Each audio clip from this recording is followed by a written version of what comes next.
Hello, it's Anders and Oliver, and we want to talk about what we learned yesterday.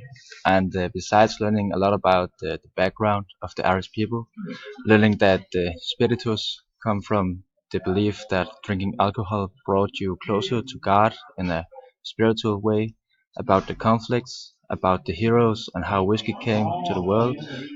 I learned about the Gaelic games, which I found quite interesting.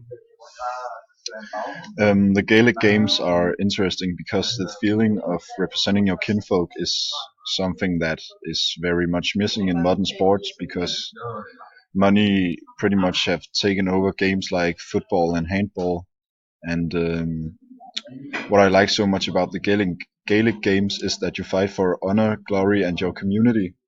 And actually, after hearing about the how the Gaelic games are played and why they are played, I would very much like to visit Ireland in September to watch the Gaelic games.